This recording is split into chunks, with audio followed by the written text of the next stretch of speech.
te atu a tata he manaki taki ngā wākatu. Mōrena kia ora mai. Ana ko tēnei wā, we're right at the Mahanga Bridge again after being up to Mokomoko Valley. On the right hand side, on the way to Mahanga, is the Pānui station.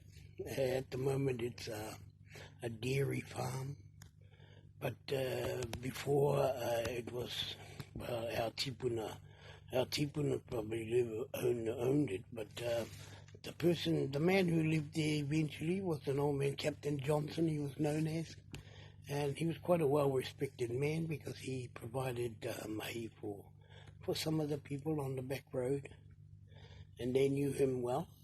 So we'll carry on to Mahanga.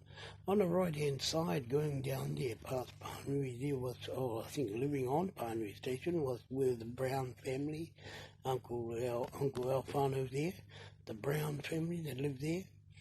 And because we carry on and we'll get right down to the Mahanga Marae.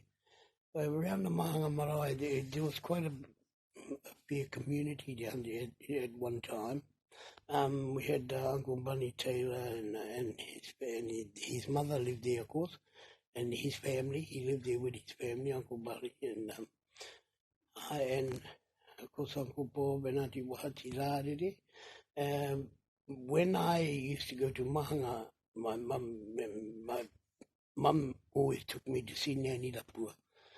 Nani Rapua Kara, and I used to go with her. She used to give me sweets and all those things because I was the mokopuna, and taught me a lot of history of the Ngai Tū hapus.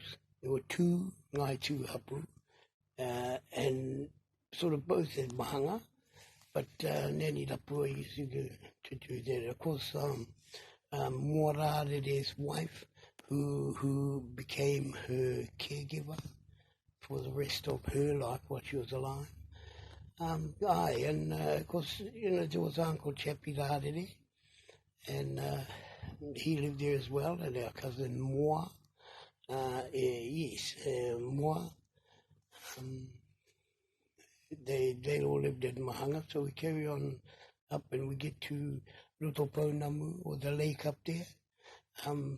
It was always frightening to people who weren't from Mahanga because of the green deepness of it. But yes, and up there was Uncle Ronnie Bell and his family lived up there. And he used to have a lot of wrecks up in his house, so we used to go and play in those wrecks, and you get cut and everything, and you were given a twack for not listening. And nowadays, because Nick Ford, his son-in-law, lived up there and got a home, put a home up there, and lived up there with his family, of course. And fancy forgetting your name, my cousin, and she still lives up there over there at Mahanga. So kia ora, that roadway that went up past Rotopounamu, that back in the day, that road would go all the way to Paritu, up towards on the Wharirata, and that was a way also to go to Gisborne, a back road all the way through, but eventually it started to slip, especially on Parinuitara, and yes.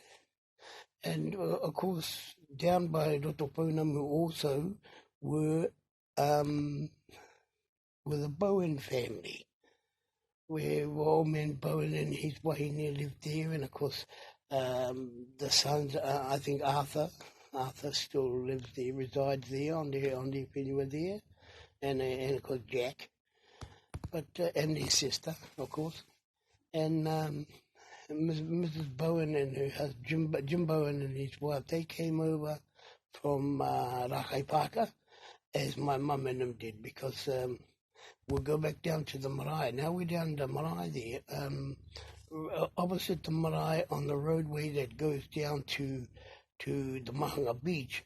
There was a commune over there, and that commune was owned by, run by Peter Poipoi, my tipuna koroua, and he was well respected by the iwi and loved by the people at Mahanga. But killed everybody. Well, that's another story. We're still in Mahanga, but we may not have enough time, and next minute we'll cut off. I don't know how to use these newfangled things. And once again, I apologise to anybody who hasn't been mentioned or think. I really apologise. I think it might be the age and the forgetfulness. Might be a bit of Alzheimer's kicking in at time to time. So, kia ora tatou. We're still at Mahanga, but we'll leave it there for this time, at this moment. Ne? Kia ora mai.